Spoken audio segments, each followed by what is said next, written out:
Assalamu alaikum wa rahmatullahi wa barakatuh.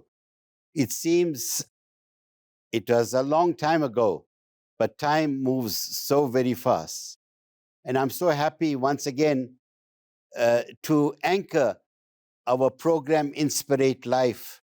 And I want to remind all of you as to why we are doing what we are doing. And I really appreciate your feedback, whether it is positive or your areas of concern. We love that because if you are doing it for Allah, we love feedback so we can grow. And our aim is to discuss topics that are really impacting on the ummah. And so, therefore, the topic for today is no different. But before I share the topic, I am so glad to welcome back to this program a beloved sister, a dynamic individual. Allah has blessed her with a genial personality, with lots of insight, and indeed, I regard her as a healer of souls. She's none other than Marriam Lemu from Nigeria. Assalamu alaikum, Marriam. Wa alaikum salam wa rahmatullahi wa barakatuh. Jazakallahu khairan for doing this always. You're making a tremendous impact, and it's always a pleasure to be part of this. Yes, Marriam, before we begin the program, I'm so excited that you're going to be one of our key guests in the marriage conference in Cape Town, December 4th. And from your perspective, I know you've been involved in many programs, different parts of the world. Why should people attend this program? I'm so honored and excited to have been invited to be part of this once again. There are going to be over 16 amazing, dynamic relationship experts. Some of them are scholars, and they will be sharing their wealth of knowledge, their wisdom from over the years. I will bring my few years of marriage, 31 years, alhamdulillah, to bear, to share the things I've learned, the good, the bad, and the ugly truths about marriage, and also tips on how to make your marriages work, how to make it thrive. Many of us are putting plasters on wounds that won't heal. The key thing is to go and treat the problem from the root, and that, inshallah, is what we will be doing. And there will be, events for singles. There will be matchmaking. Inshallah, there will also be a live nikah. It's going to be an event for the whole family. There's something for everyone. So please come on down. Inshallah, we are going to be live on the 4th of December. Inshallah, I cannot wait to be there. No, and I want to say to the viewers, even if they come purely to listen to Marriam Lemu, the trip will be well worth it. And I can be a bonus, you know what I mean? I'll be a bonus there. Anyway, Marriam, the topic for today is, I'm dealing, and I'm sure you also deal with this.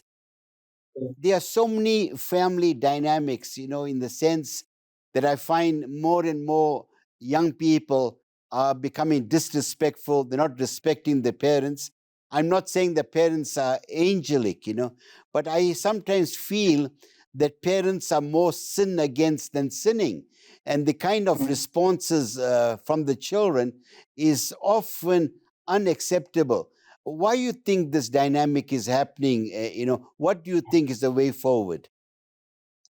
I think, honestly, there seems to have been a deliberate campaign coming from all sides that's diluting our values, our culture. And this goes across and cuts across all faiths.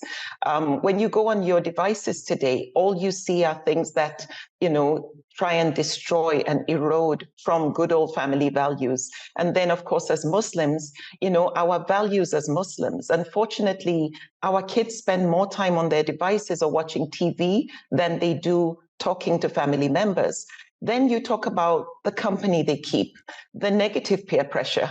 We have PPP is a term we use in our school here in Nigeria called positive peer pressure. You have to be aware of the company you keep, because you find that when you watch TV, you see children, even cartoons where kids are depicted being rude, insulting their parents, talking back to them in a condescending way. And this jargon is fed to them over years because parents have found it to be a convenient babysitter. but they don't realize the long-term damage it's causing. And today, many parents are seeing the consequence of, the blue screen overload, so to speak. And of course, kids hooked to devices where, again, values are just being, the family structure has been destroyed in many, many homes simply because kids have had too much screen time and they don't see the institution of marriage as something, to honor, to elevate, and to preserve. And so you find kids becoming, what they see. We are what we see, we are what we eat. So we have to watch what our kids watch. And unfortunately, these are all part of what is causing these problems in the home. So yes, no parent deserves to have their child be disrespectful, because the child will have to answer to Allah for that. And there's a grave consequence for that. But parents have to also know that some of the problems they are facing, they caused it. They brought it upon themselves because they dropped the ball in their responsibilities and allowed the screen to be their convenient babysitter so they can do what they do. Another reason why, if you ask me, this is happening is absentee parents.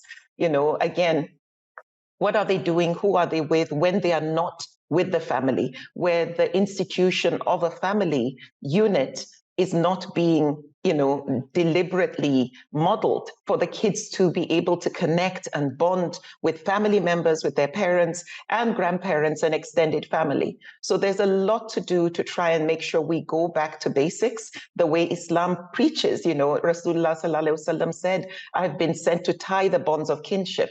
So we have a lot of work to do, definitely, on this side. Yeah. And Marriam, you raise a number of pertinent points. And I say to people that you can easily fight a battle outside your home, but the most difficult battle is the battle at home. And sometimes you find, and I often relate it to the mother-father relationship. If there's tension there, if there's a rudeness, profanity there, so kids will grow up thinking that's a norm.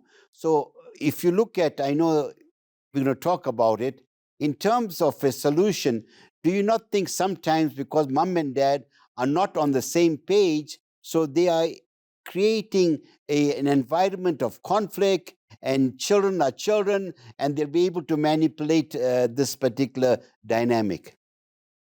Absolutely. That is such an important point you made. We model for our kids what a family is meant to look like. We model to them what effective communication is meant to look like. We're supposed to model good manners. And if they don't see, and as a relationship specialist and counselor, obviously a lot of the reasons why marriages break down is poor communication and conflict, lack of sufficient conflict resolution skills. One of the things my husband and I promised we would never do is to fight in front of our children. We can disagree, but we won't be disagreeable, so that they can watch and learn, how do you have differences without it deteriorating? And again, the same thing applies to how do we speak to our kids? Do we speak to them in a bossy, dominating way, where it's my way or the highway?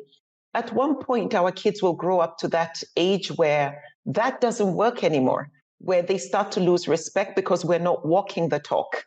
We need to be very careful how what we are modeling is being reflected in how our children are relating with each other at first, because first you see the behavior, the culture in the home, you see it reflect in how siblings relate. And then in the future, as they get older, it starts to, you end up being, at the brunt, or you receive basically what you caused. So we have to be very, very conscious and try and make sure we're modeling the right behavior. We speak in a polite way, and we use examples of Rasulullah Sallallahu Alaihi Wasallam in how he related with his wives and his children and grandchildren.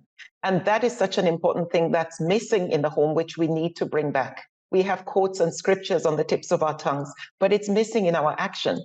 The character of a Muslim to be the walking Sunnah and the walking Quran is absent in so many people today. And I know, Marriam, that, like me, both mom and dad are with Allah. May Allah grant them the highest status in Jannah. And for me, it's also emotional when I reflect on my own mom and dad. And at the time we grew up, there wasn't social media. Parents were the single most important influence. Then Yeah. friends came afterwards, and television, and so on and so forth. And one of the things that I reflect on my own relationship, and I pray that Allah was pleased with my relationship with my mom and dad, is a fact that I hope when they passed away, I hope and I pray to Allah, I hope my mom and dad were pleased with me, because in then Allah is pleased with us, right? And I know that I sometimes disagreed with my father, with my mother, but I was never disrespectful, never ever disrespectful. And now, as they say, more wreaths are laid and then roses that are given, because we often regret our actions. And now, when you look back at your own mom and dad, although whilst they were alive, we saw them as people of wisdom, but suddenly we say, my gosh, how I hope I was closer to them, how I hope I listened to them. So, how can young people avoid this situation of regret? What should they do differently? We'll come to the mom and dad also. What should they do differently? Well, I think children need to recognize that parents are as human as they are, and one day they are going to be parents as well and will be judged accordingly. But one of the best virtues I advise any human being to have is to be forgiving. That parents make mistakes and parents drop the ball. Recognize where your parents may have dropped the ball and pray to Allah to forgive them.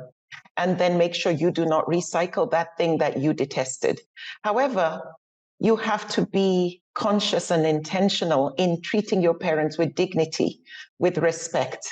I always say respect is earned. However, when it comes to parents, due to where Allah has elevated parents, it's so important that we are conscious of how our behavior in the home can affect even the mental situation of our parents. In other words, our parent may be slightly even displeased with us. And right there, it may count against us, depending on obviously what we did wrong. Allah won't just punish you if you didn't do something worthy of punishment. But for children, they need to be conscious, compassionate, sensitive, very deliberate in caring for their parents. Because one of the best things I tell people, I saw how as my parents were getting older and no longer as strong, deliberately doing things to lighten their load, how Allah actually fulfilled what he said he would do. I would start reaping the reward of those acts of kindness here on earth. It's not waiting for me in the life to come. That I actually started to feel Allah lightening my load. Things just, when I thought I saw darkness and things looked bleak, Allah made easy my affairs. And I go back to the knowledge that the relationship with parents and the reward that Allah has promised he will give us if we're good to our parents, if we're kind to them, if we're compassionate to them, if we speak to them softly, the rewards are going to start here. And I would encourage a lot of young people, start reaping those rewards. Yes, we try to have a lot of Jannah coins saved for the hereafter, but when it comes to parents, you get it here. A lot of us want instant gratification now. I promise you, this is one of the ways you will feel so good inside, because Allah will bless you in multiple forms. Marriam, it's always a joy to interact with you. And really, my beloved brothers and sisters, I often say to you, when you listen or watch any program, eternalize it and internalize it and let it manifest in change behavior. We'll be back immediately after this break. Assalamu alaikum wa rahmatullahi wa barakatuh. Welcome back. And we are talking to Marriam Lemu about the issue of conflicts in our homes. And this is becoming a global phenomena that lots of young people, for them, is not an issue. If they are rude to their parents, it's not an issue to them. And this is unbelievable what is happening. There is an inversion, as it were. As I always say, we are living at a time where the father does the providing, the mother the deciding, and the children the overriding. So, Marriam, coming back to this topic, a question to be asked. Now, is it natural for my mom and dad, if they got 3 or 4 or 5 kids, whatever it is, to have a child that is very dear to their heart? And is it something unacceptable? Does it mean they love the other kids less? What is it that makes them go closer to a particular child or to a few of the kids?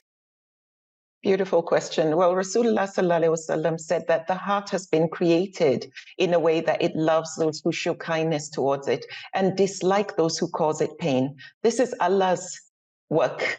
This is divine design, where the heart has already been created in a way that it loves those who show kindness towards it. When you look at the various children parents have, most have varying personalities, a diverse personality that you can say they are like night and day. However, the heart is always more inclined to the one that is kinder, the one that's more patient, compassionate, or speaks more softly and is considerate, lightens your load. That is natural, but it doesn't mean you love the others less. I think it's important for parents to understand that once you embark on this journey of parenting, it's a lifelong journey. You're parents for life, and Allah will judge you according to everything you do for each child, not you spend more on one child and neglect the other and it becomes a weighted average. Each child is entitled to you planting the right seeds, giving them the right tarbiyah and the best of education, love, compassion, setting the right example of what Islam is meant to be. And hopefully they will pass that baton over, continue to their children and generations in the future. I think it's also important to emphasize that the most rewarding sadaqah we can do is the sadaqah to our family. We can't spend enough time investing in family, but there needs to be a balance. We cannot spoil our children and our family with lavish, harmful love, because I say that because some people think the material things, buy them the latest FIFA and games and send them on exotic holidays. And that's supposed to be, showing love. The best investment you can make in your children, in your loved ones, is a good education and good tarbiyah, instilling those family values. It is an intergenerational sadaqah, and you will continue to reap the reward of planting those seeds that will be handed down to generations after you. And then another thing I want to also emphasize is don't neglect those who are difficult. You might have a difficult child, but don't make the mistake of neglecting that child, or they will become a problem for you or a problem to society or their own wives and children in the future. We shouldn't forget that criminals came from family. Bad people belong to families.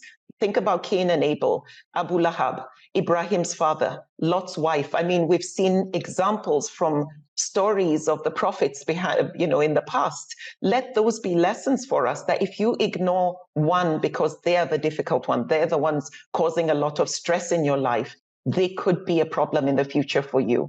So you cannot cut those ties. You cannot disconnect. You have to be intentional and deliberate in planting seeds and pulling them close and trying different methods and strategies of making sure that the children know you care for them, you love them. They were not an accident. You planned for them, and there's a purpose why they are here, inshallah.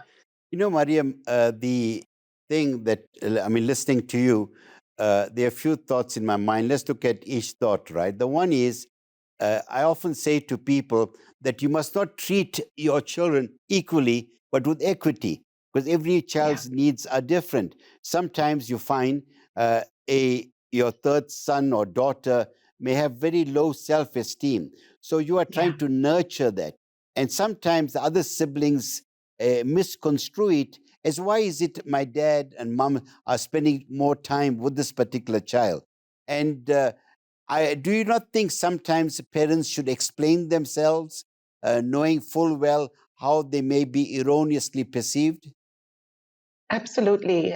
You make a very good point. The kids are very diverse and very different. Their personalities are different, and you will have to adjust. It's not a copy and paste. There's no blueprint for parenting.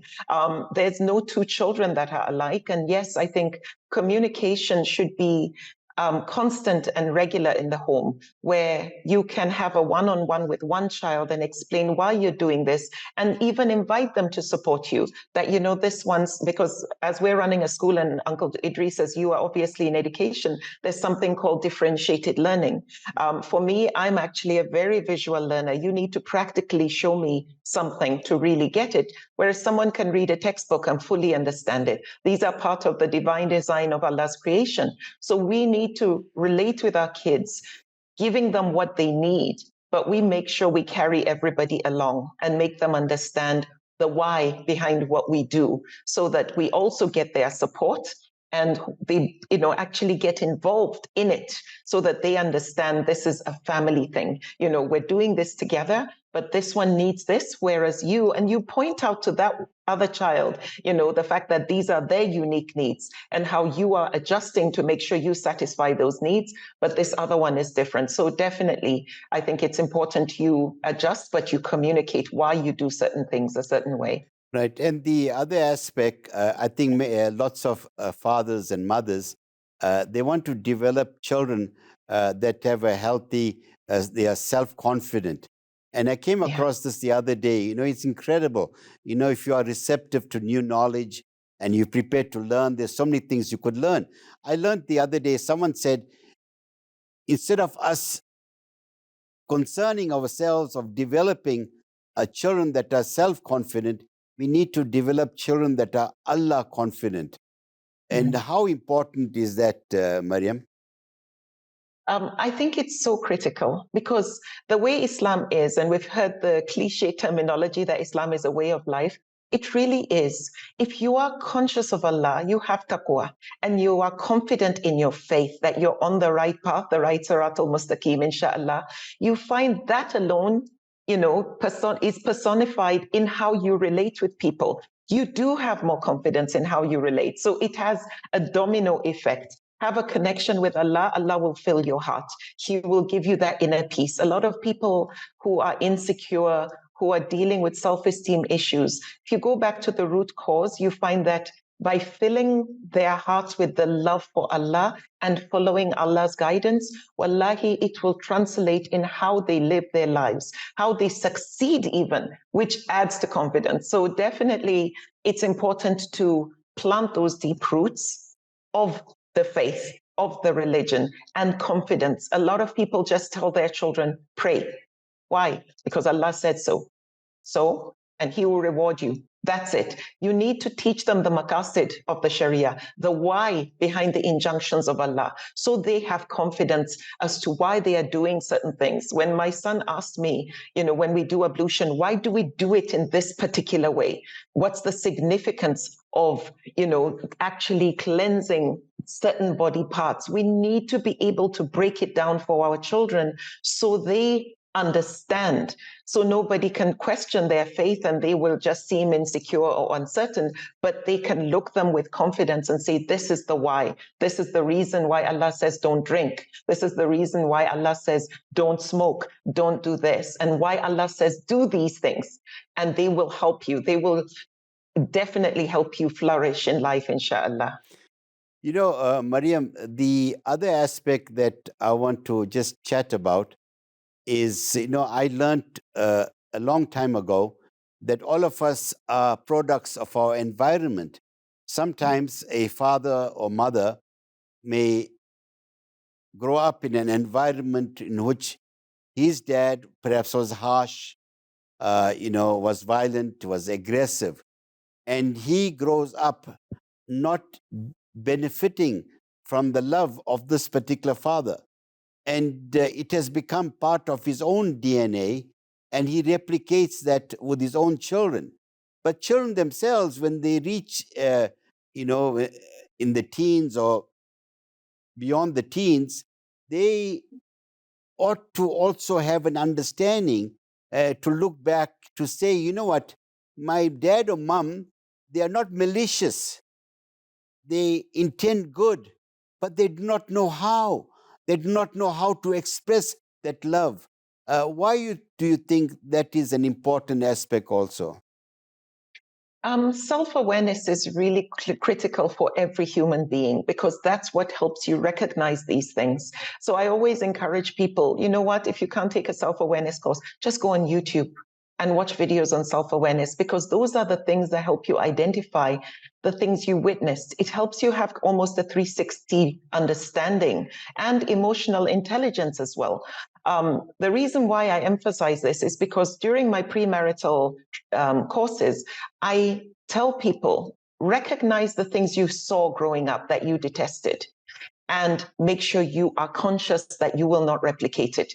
Many of us repeat what we see, how we saw our parents relate. There's a young lady who reached out to me and said she and the person she's courting are going through some challenges. And by the time we started talking, you got to identify that the husband-to-be is expecting her to play the same role that her mother played in the home, which is to be the subservient, almost like a slave in the home who is at his beck and call. He said when he is going to serve him food, she should crouch as she brings him his tray of food. And this is during the courtship period. And I asked her, what did you see growing up? And she saw a beautiful relationship in her parents, how they related, how they were true awliyas, true partners. And there was so much love in the relationship and compassion. And the father is the head of the home. He's a degree above the mother.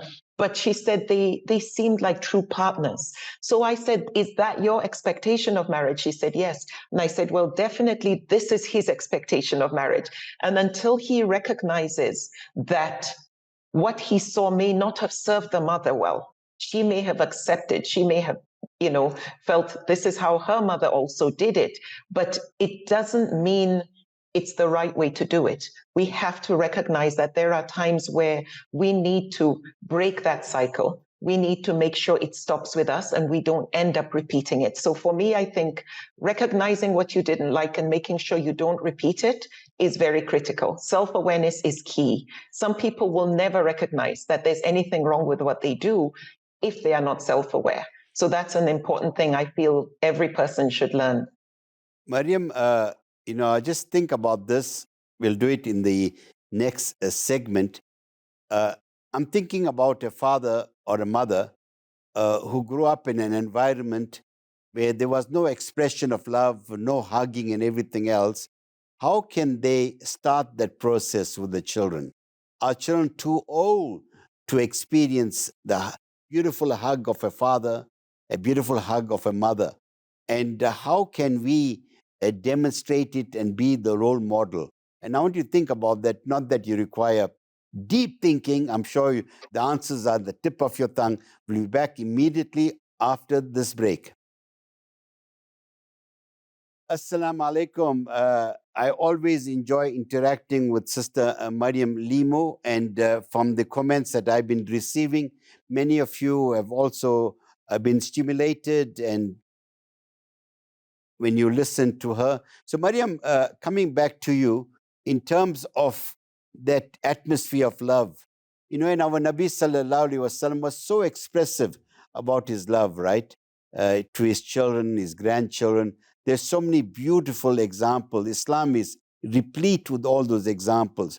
Now, so what should a father and mother do in terms of they do not know how to do it? They've never experienced it. And children are pining for that, Absolutely. We need to be very, very conscious of this. We run a school, and I cannot tell you, Uncle Idris, how many times I end up being one of the first people that truly hugs a child.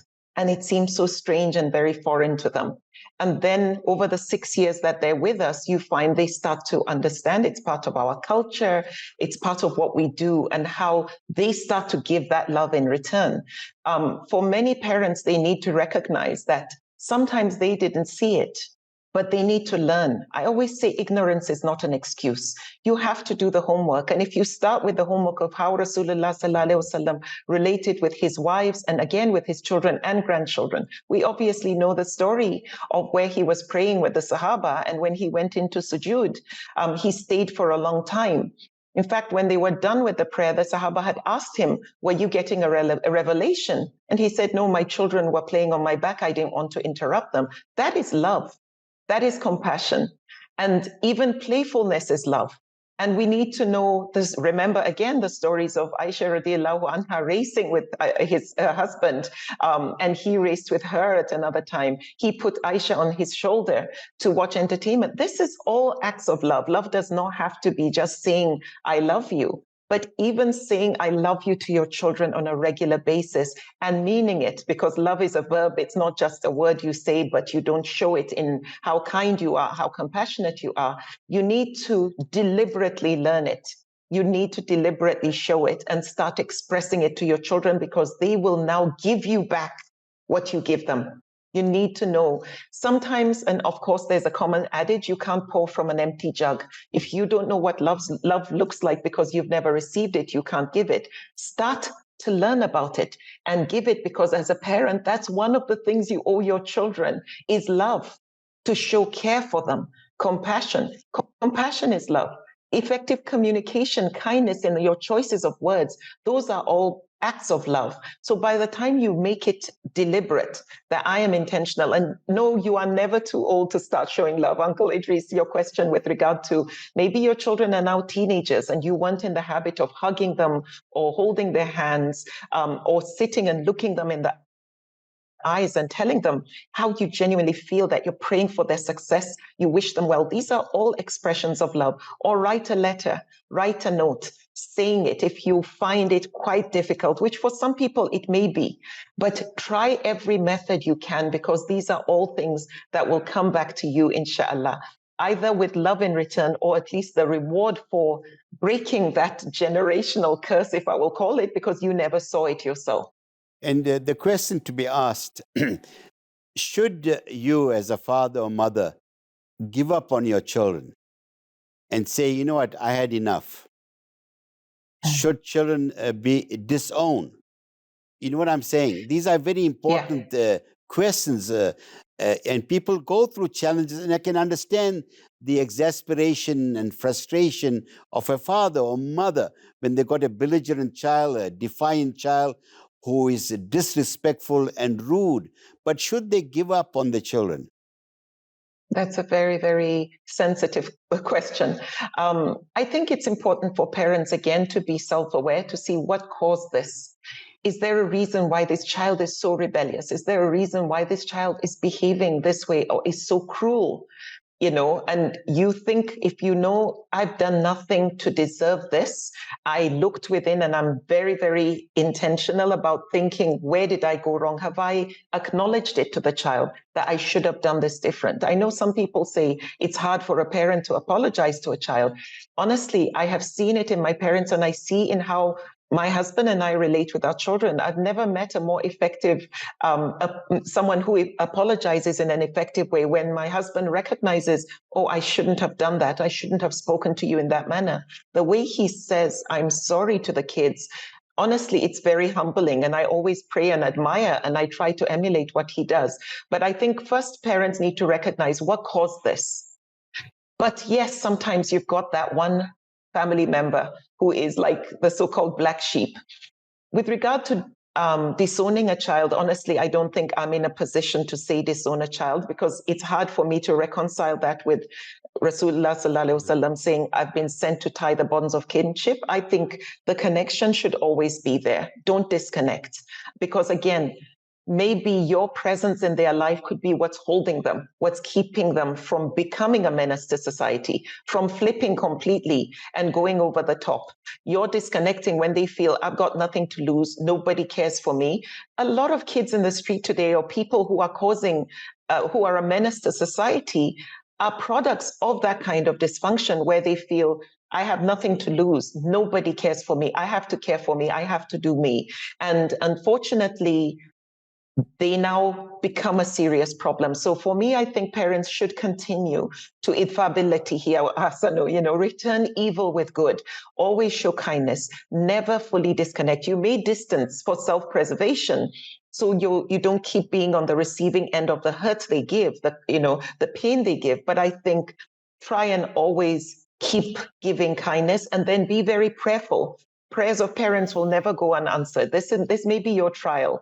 And so continue to pray to Allah to help guide you, to guide this person back onto the Sirat al-Mustaqim and guide them in the best manner. For me, I think that's what I can advise.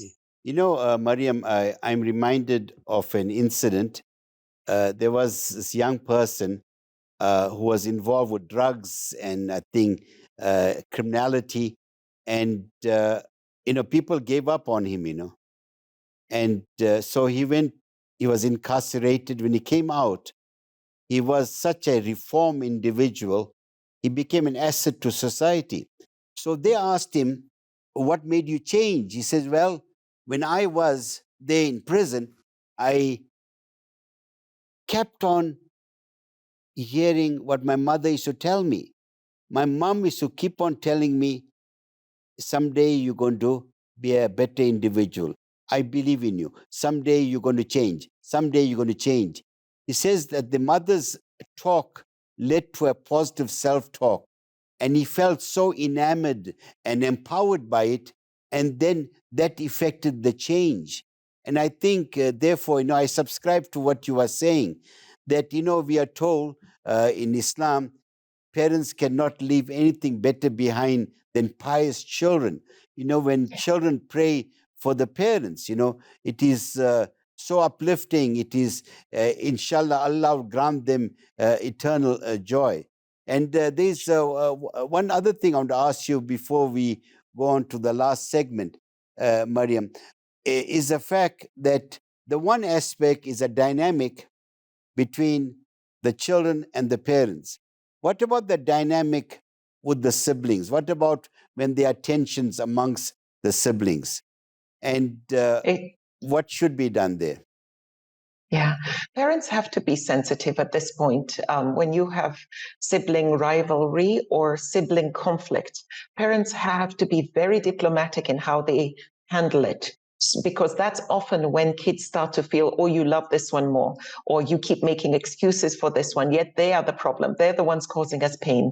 Parents have to tread very carefully. But again, I believe in this philosophy, which is involve the child. Say, come, advise me. What's the best way to handle this thing that you are saying is bothering you, that this sibling is doing? Tell me what you feel. How do you think best? If you can speak to them without being defensive and explain why that method may not work as effectively as this approach that you're suggesting, do so. But parents have to pick their words carefully, because it is natural that kids will be looking out, oh, well, you're the problem. And sometimes really the parents are the reason why a child continues to misbehave, because they keep making excuses for that child. They keep saying, well, it's because of this, that's why they are that way, and almost validating and putting a stamp of approval, so to speak, on that behavior. And then the one that is not causing the problems, is not the main root of the problem, starts to feel, their feelings don't matter. They end up being trampled on. They may end up being even broken because they have to tolerate this, since the whole army of the family are behind, this particular one that's getting all the attention, maybe due to some kind of, rebellious behavior. And everybody is just so sensitive and doesn't want to offend the one who's more outspoken, more explosive. So we have to be very careful as parents not to tip the scale both ways without considering the feelings of every single member in the home, including, of course, the other family members, the parents or grandparents, the children, and so on. We have to tread very carefully in handling sibling conflict, sibling misunderstandings, so as not to be seen as taking sides or being biased in one particular way. Okay. Marriam, I want you to, before you go on to the next segment, to think about this. Sometimes your children, they're all married, right? And whether you got sons and daughters, what is the role of your daughters and sons-in-law to help bridge the gap? Often you find that people say, you know what, I'm doing everything for my children, everything. But they do nothing for us. They do absolutely nothing for us. Now, I want you to just think about that, because I think there's also that particular dynamic, whether your spouse can either be a contributor or can exacerbate the tension, or they could be contributing to creating harmony. And my beloved brothers and sisters, I don't know about you, I hope you're also benefiting from these nuggets of wisdom from Marriam Lemu, from Mina, Nigeria. We'll be back immediately after this break. Assalamu alaikum wa rahmatullahi wa barakatuh. We are in the last segment. You know, they say when you're having a great time, time flies. Time flies. And always, whenever I interact with our guests, time flies because the wisdom just flows. And inshallah, and to remind all of you that psychologists have said if you do not change within the first 48 hours of a presentation, it's unlikely you're going to change. So, Marriam, coming back to you in terms of the question I asked, how important is it that sons-in-laws and daughters-in-law also play a part? You know, I mean, one of the things that I often say to people, if you are married to someone who reminds you and says to you, my darling, did you phone mommy and daddy today? Eh? Please do that. And I like that quality of generosity in any individual who embrace the in-laws as their own. It's a very good question. And I think it's got two sides. First of all, I think every act of kindness that parents do for their children, everything they do should never be done as a loan with the expectation that they will do it in return. It is prayer that they do, that they show you kindness and love in return as you grow old. But it shouldn't be an expectation that I'm doing this to reap the reward of my hard work in the future. Do it for the sake of Allah. I think, first of all, let parents know that it isn't compulsory. In other words, you can't force your children to do it in return. But inshallah, you've got plenty of reward waiting for you if you've done everything to the best of your human ability right. Now, when it comes to marriage itself, I think it's also important to point out that there has to be clearly defined boundaries, that there is no entitlement here. Once we allow our children to get married, we shouldn't interfere in a way or set certain rules or expectations that may affect their relationship with their spouse. One of the things in a previous discussion you and I had on this show was the fact that my husband set boundaries as high as the Great Wall of China when he got married to me. And he told his family that he has married me, that when the nikah was conducted, it was his name that was called, not theirs. So they don't have any rights over me. They cannot dominate or dictate or tell me what to do. They can't just barge into our home without going through him to say, we want to come and visit. So he made it clear and set a foundation that allowed for a beautiful relationship to be forged between me and his loved ones. And alhamdulillah, I am very, very close to my mother-in-law. Allah yarhamu, Allah called his father home. But my husband was actually closer to my parents when it came to issues to do with consultation, shura. When they wanted advice, they would consult Saeed and not my brother and I, because they felt he would be more objective. He would not be bringing emotions in to making, giving the best advice. So we were able to put together and build a solid relationship. And alhamdulillah, it makes it easy for me to just call and check on his mom. How is she doing? Go visit her and see how she's doing. I get along very, very well with his siblings, alhamdulillah. But again, that foundation was laid. A lot of parents unfortunately make life miserable for the in-laws, which is why it's hard for them to reciprocate and, which is why it's so hard for them to be kind to their in-laws, because you're messing my life up. I want my husband, but I know you want your son as well, or you want your brother. But there has to be those clearly defined lines that it's not a competition. It's not pick one. But, there should be synergy, there should be balance and harmony in how that relationship is maintained. So definitely, I highly encourage daughters-in-law, sons-in-law to extend the hand of kindness, but not at a cost where it hurts you. But be kind to them, reach out. It'll solidify your relationship with your spouse when they know that you are also making an effort. But for the spouse concerned, they should also make sure they protect, because amongst their rights in Islam as a couple is that they protect each other. You are garments for each other. You are shields. You make sure nobody hurts or creates discomfort or makes life miserable for your spouse. So you have to just try and make sure there's a good balance. But I am all for build a solid relationship with your in-laws, because it's just that it's part of the kinship, promoting family values, inshallah. Mariam, those of the viewers who do not know Sayed, I mean, when he has to set boundaries, he's such a loving guy, man. I say, Sayed, put all the boundaries there. We love you because of his nature and Alhamdulillah, Yeah. his pleasant demeanor, his wisdom, Alhamdulillah. Anyone, would love him immediately.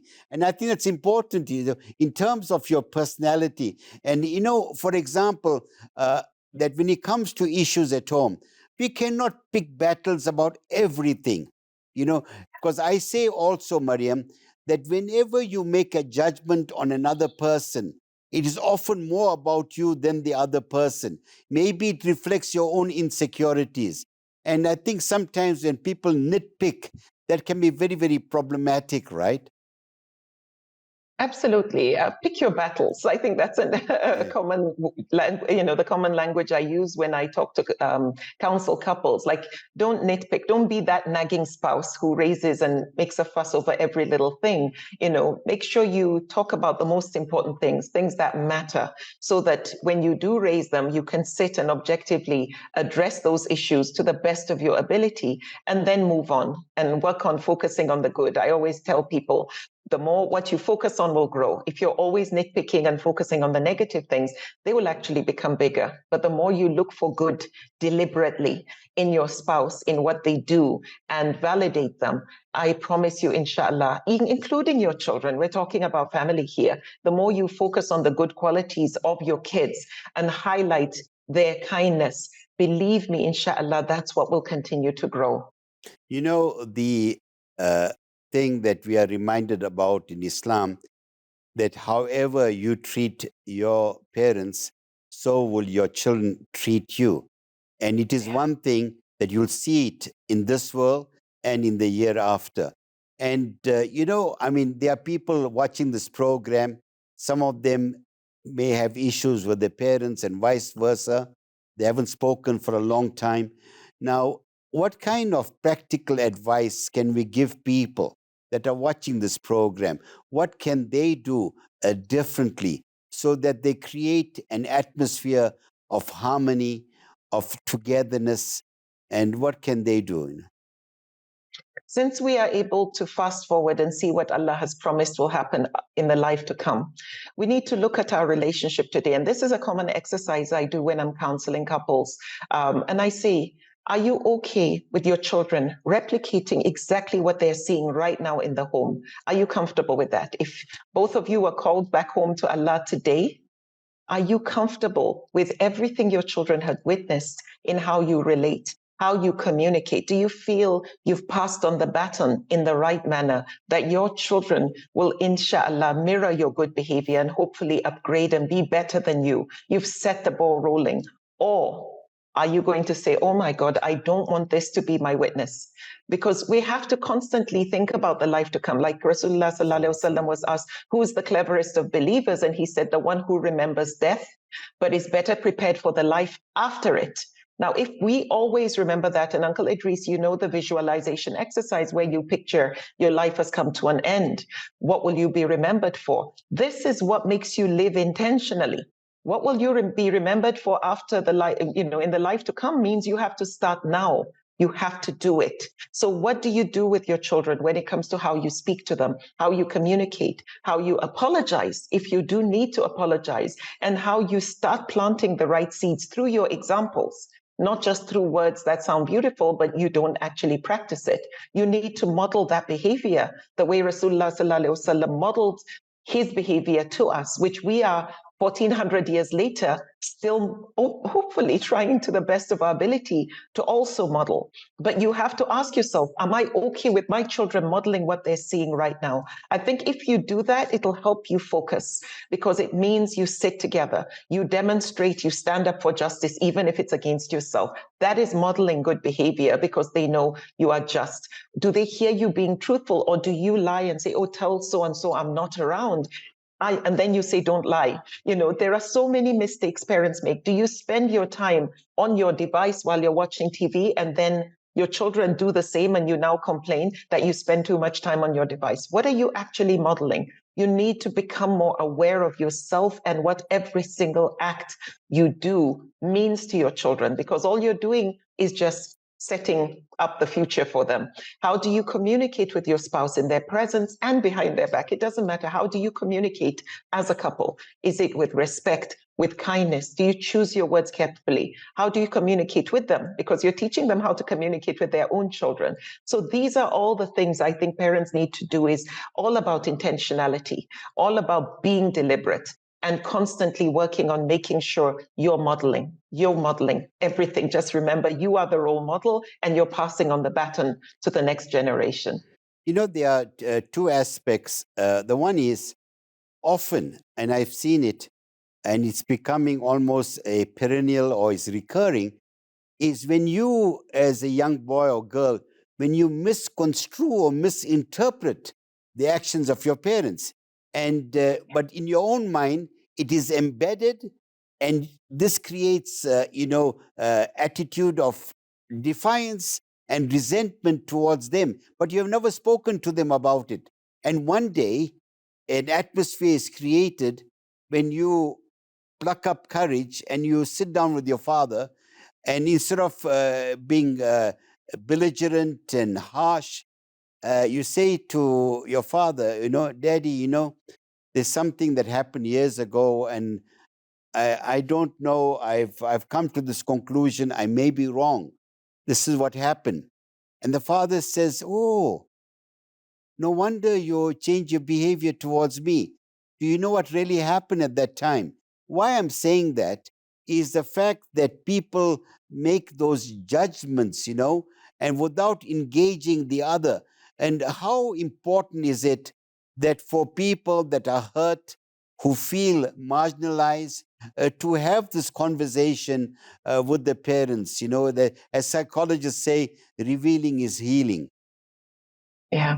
I think for those who have the luxury of having their parents still alive, I think that would be an important thing. If you are hurting, if there is some baggage you're carrying, because this baggage can follow you into your next home with your family, and it could, unfortunately, your children or your spouse could be a victim of these unhealed wounds. So if you have the ability to sit with your father or your mother and raise issues, there may be some clarification that will help you realize, oh my gosh, what was I thinking? All this time I thought this, it turns out it was something else. There's a possibility it could be that. There's a possibility they could own it and recognize the effect of their actions on you and apologize. But there's also a possibility they may not be self-aware enough and could blame you for causing that reaction.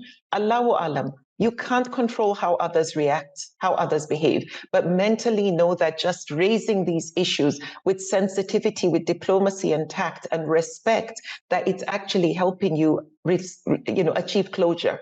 So you've said it, you've not held this up. Even if it doesn't go well, although I would advise you to pray hard before you sit and talk to your parents, whoever is the issue concerns beforehand, but just mentally have an open mind that it may not give you the answers you want, but by bringing it out, it's kind of opened the top of a pressure cooker and will give you relief because you've brought it out.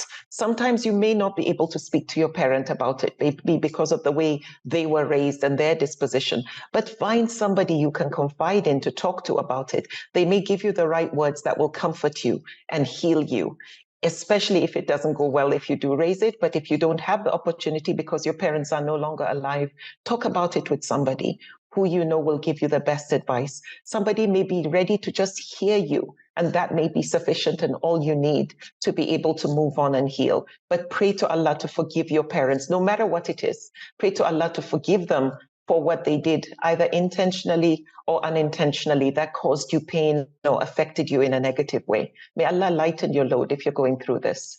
Yes, Mariem, it's always a joy. You know, your Jannah is the way you look after your parents, inshallah. And Mariem, once again, I want you in your own inimitable way promote the marriage conference. Well, definitely, like I said, this is an event you don't want to miss. On the 4th of December, inshallah, we are going to be at Cape Town, and this event is going to be packed with so many things to help strengthen your relationship, improve communication, learn to spice up your relationship, and also build family bonds, because it's also a family event. There's something for everyone. They've got the kids taken. There's the kids zone. If you're single, we cover premarital issues, but inshallah, there will also be matchmaking, halal matchmaking going on, and a live nikah. I cannot wait to be a part of it. But it's something you do not want to miss, inshallah. It's coming up, and just a few days later, we're moving to Cape Town, to Johannesburg. But go on the website of the marriage conference, and you will see the details. There's also going to be a retreat that we'll be having for 2 days with Hela Banani, inshallah. And I'm coming from Nigeria. She's coming from the UK. You don't want to miss it. The event in Cape Town, over 16 speakers. You're going to learn something from somebody, inshallah. Can't wait to meet you live. Just introduce yourself and tell me that I saw you with Uncle Idris, inshallah, on Hilaal TV, and I'll give you a big hug if you're a lady. Okay. Anyway, Mariem, Jazakumullah. Salams to Sayyid, right? And you could give him a hug, right? I will. and salams to your family. May Allah bless you, Inshallah. look after you and protect you. It's always a joy to interact with you. And once again, you know, this program was really very educative. There were so many pearls of wisdom, and I believe it has the ingredients to create harmony in our homes. So this is Idris Kamisa saying, Assalamu alaikum wa rahmatullahi wa barakatuh, and I like it.